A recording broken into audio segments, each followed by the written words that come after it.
Hola, compañeros del ASPEN. Soy Jorge Amil Díaz. Es un placer de participar en este programa de formación sobre enfermedades eosinofílicas. Me han invitado a hablar del tratamiento farmacológico en la esofagitis eosinofílica. Bueno, creo que la mayor parte de las presentaciones han sido hechas en inglés y a pesar de hablar un poco de portuñol, les voy a hacer mi presentación también en inglés, así como las diapositivas. Y por eso, muchas gracias, espero que me entiendan bien.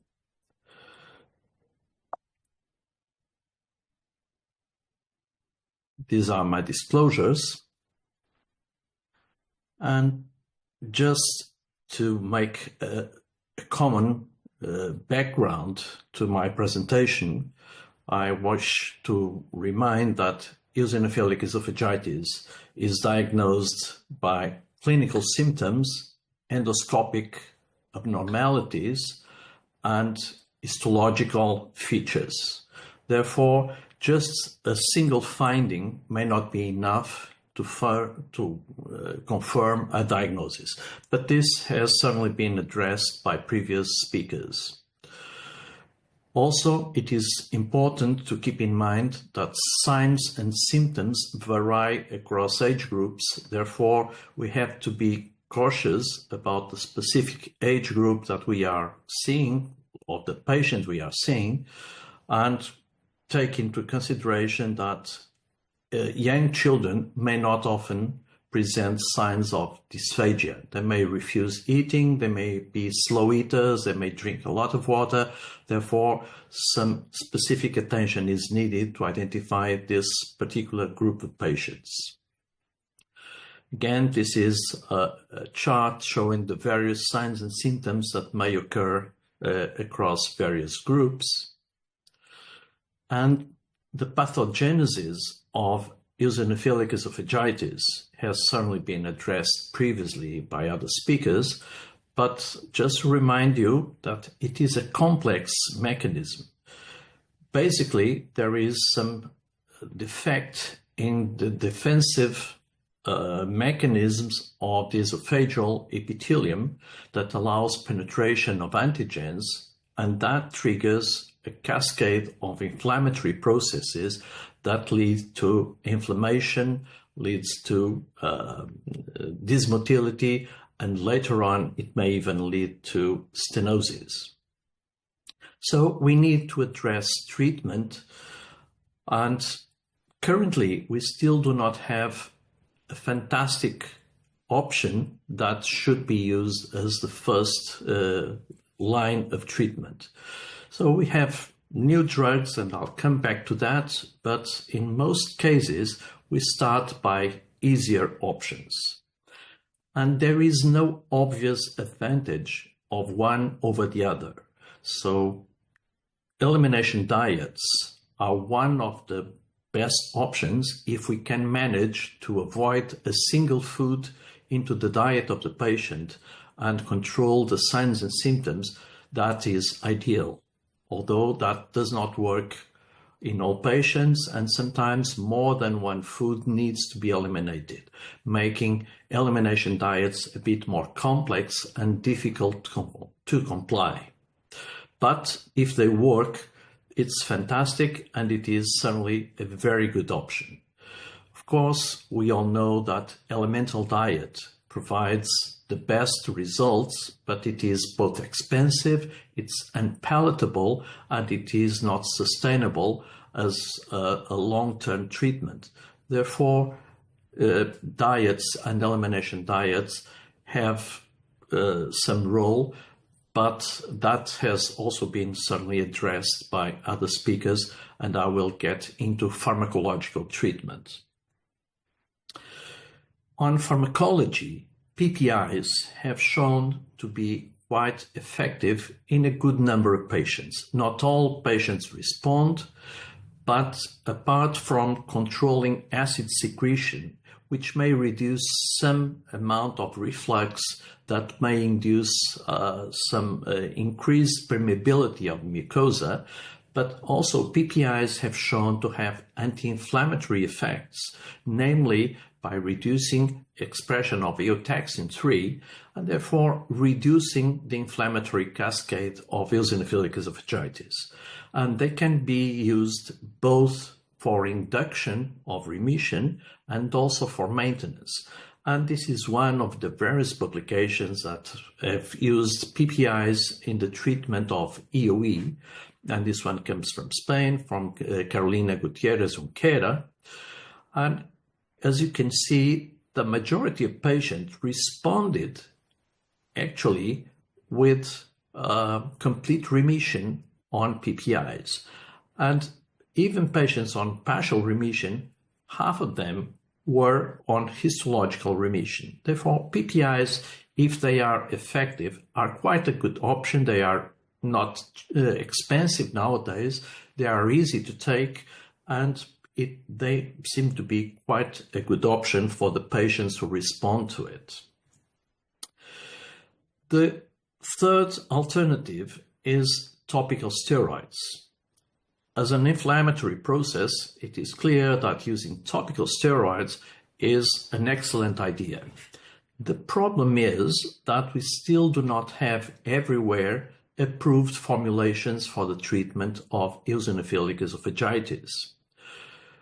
This is the result of a trial that I was able to present at ESPGHAN last year, showing that a viscous suspension of budesonide could control the symptoms and also the inflammation and the histology in the majority of patients. So if we have viscous budesonide available, that is quite a good option.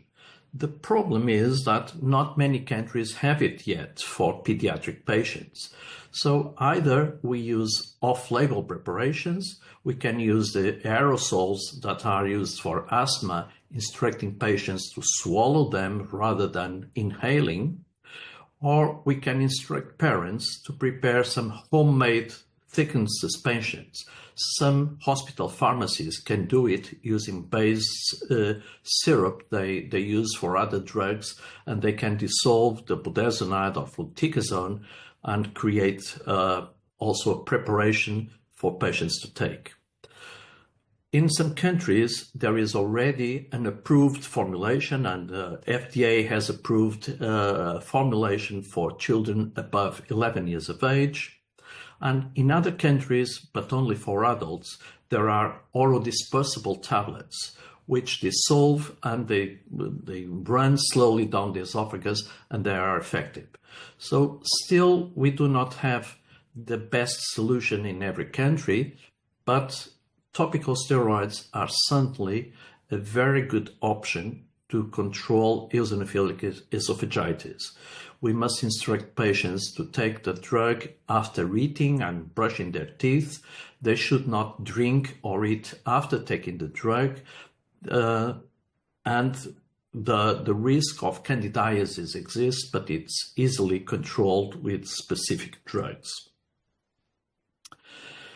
Well, the need for treatment in patients is because there is a possibility of evolving from inflammatory pattern to stenosis, and strictures may occur mostly in adult patients, but also in some cases in pediatric patients. So if we have a patient with EoE that develops stenosis, there is a high probability that this stricture may be inflammatory and reversible with pharmacotherapy. So perhaps we may defer endoscopy for dilation for a couple of weeks and try some 2 weeks of systemic steroids. And this is the result of a report from the European Registry of ESPGHAN, where among 20 patients that had strictures, only 3 of them actually needed mechanical dilation. The others responded to systemic steroids. So keep this in mind, and although some patients may actually need dilation, but probably the majority may avoid it by using a short course of oral steroids. As I mentioned, eosinophilic esophagitis is a progressive disease that may lead to fibrosis. Therefore, we want to control the process, and we know that the inflammatory cascade involves fibroblasts that may lead to stenotic tissue. Therefore, we want to control that. And we also know that the progression takes time, and yet we do not know which patients are at higher risk for stenosis. So, bottom line is we need to treat our patients. And knowing more and more about the pathogenesis of the condition allows to design some specific biologics that may control the inflammatory cascade. And actually, various drugs have been considered. I would start to talk about omalizumab, which is an anti-IgE antibody that did not prove to be beneficial in eosinophilic esophagitis. This is not surprising, as we know that eosinophilic esophagitis is not an IgE-mediated disease, and there are some publications, and we had a couple of cases years ago in patients that also had multiple food allergy, and when they received omalizumab, they indeed tolerated more foods, but there was no change in the endoscopic and histologic pattern of eosinophilic esophagitis. So omalizumab is not an option currently. Other biologics have shown interesting aspects, and some of them have come to clinical trials. And it makes sense trying to control the inflammatory cascade, and we know that we get results in other digestive inflammatory situations. And as I told you, omalizumab is not effective because it addresses mostly the IgE line of action, which is not the case for eosinophilic esophagitis. Benralizumab has been used, and it seemed to be quite effective in depleting the eosinophils from the esophagus. However, many patients did not improve in symptoms. Therefore, currently, benralizumab is still not an option. Mepolizumab addresses, and this other antibody address the possibility of blocking IL-5, and this provides benefit in a small number of patients. So, although there is some rationale for them, in fact, they are not terribly useful in clinical terms. More recently, an antibody that addresses both IL-4 and IL-13, dupilumab, could control these two aspects of the inflammation, and in clinical trials, it has shown both improvement in histology, but also in clinical terms. And currently, it is the only approved biologic for the treatment of eosinophilic esophagitis in pediatric patients. And we see here the reports of the trial that patients receiving dupilumab against placebo got a much better response. And later, patients were changed. Even patients that received placebo were changed into dupilumab, and they also responded.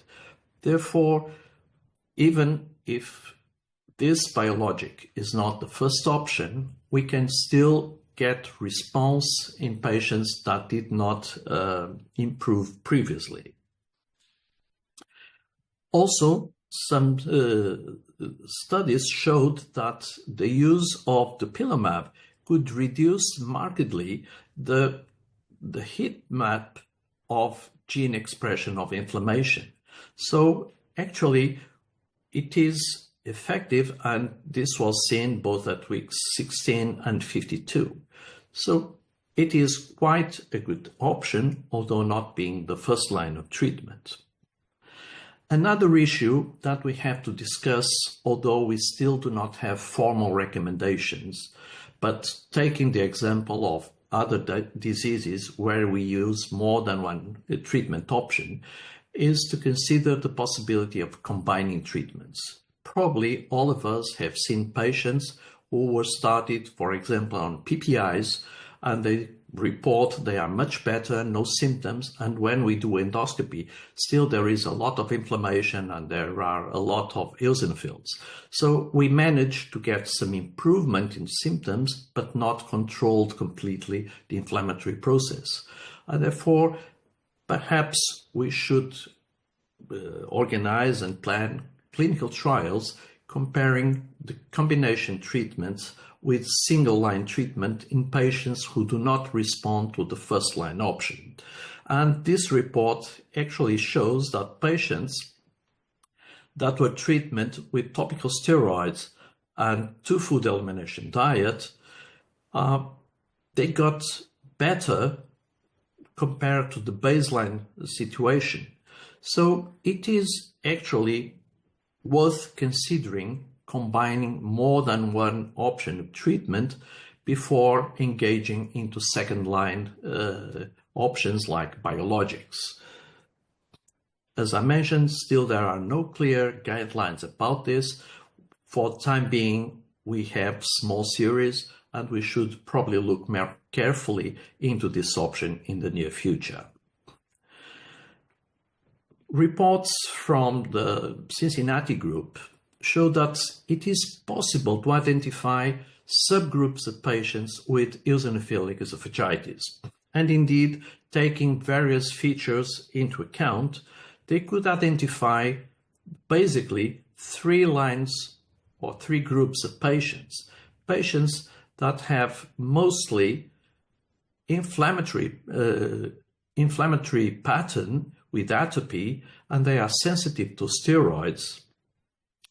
Patients who are refractory to steroids and need other lines of treatment, and patients with a high risk for fibrostenotic disease. So although in clinical terms, in our daily setting, we still do not have the tools to identify these subgroups, but we must be informed and we must be aware that probably in the near future we can subclassify our patients and decide which ones really need tight control of the inflammatory process because they may be at higher risk for fibrostenosis. Sorry. Currently, the protocol proposed by the SPGAN guidelines consider that all 3 options for topical steroids, PPIs, or diet should be discussed with the patients and the family. We still do not have solid evidence to recommend one over the other, so it is reasonable to discuss with the patients if they are able to comply with elimination diets, or they would prefer to take PPIs as a daily pill, or topical steroids if they can actually take it in the proper way. And in either option, we need to repeat endoscopy within 8 to 12 weeks and check for clinical improvement, but also endoscopic features and histology. And depending on remission, we may keep patients on maintenance therapy.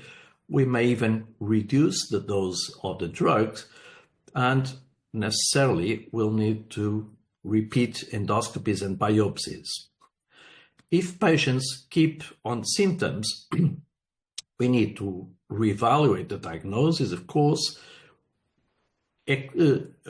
identify whether there is compliance and adherence to our recommendations, perhaps increase elimination diets, although the more foods we eliminate, the more difficult it is to comply, so we have to balance what is desirable and what is reasonable to ask to our patients, switch to alternative treatment, consider combination therapies, and perhaps add PPIs if patients are not yet on PPIs, because reducing the reflux or reducing the acidity of the reflux may reduce some degree of inflammation and bring the disease under control, or consider biologic therapy, currently with dupilumab. If there is a stricture, then you may consider to give a 2-week course of oral steroids, and if patients do not get better, they will need dilation. And of course, we need follow-up, and we go on doing endoscopies at larger intervals to monitor the evolution of the situation. In this chart, we present the recommended doses that you can find in our publication in JPGN. I'm not getting into detail about it, but it addresses the various drugs that are currently available to treat eosinophilic esophagitis in children.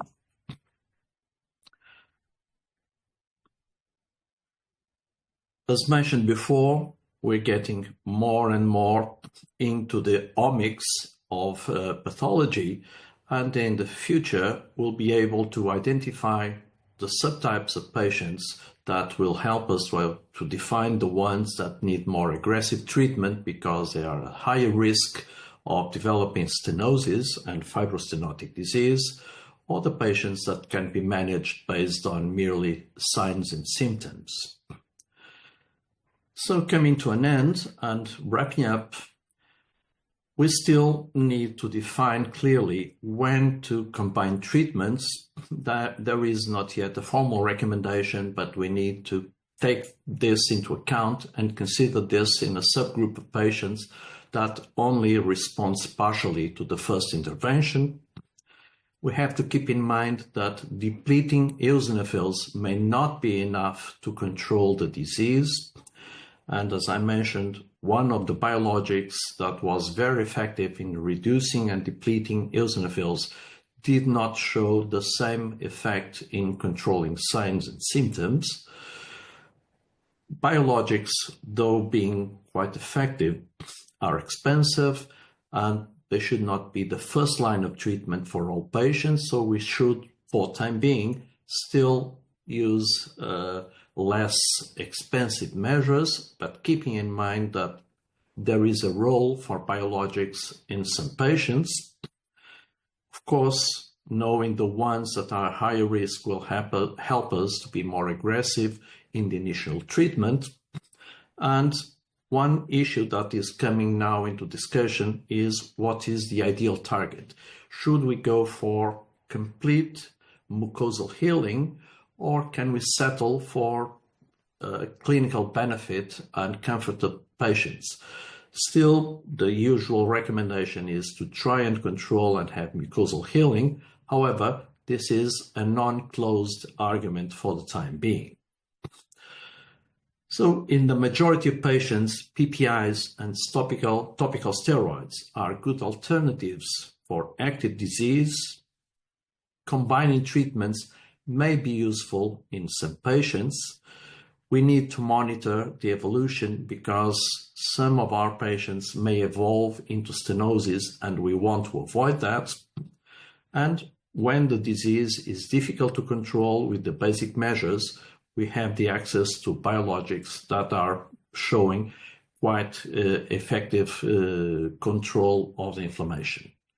Thank you very much for the kind invitation to participate in this program, and I will be happy to answer to any queries or contacts that you may wish to have with me. Thank you. Muchas gracias. Hasta pronto.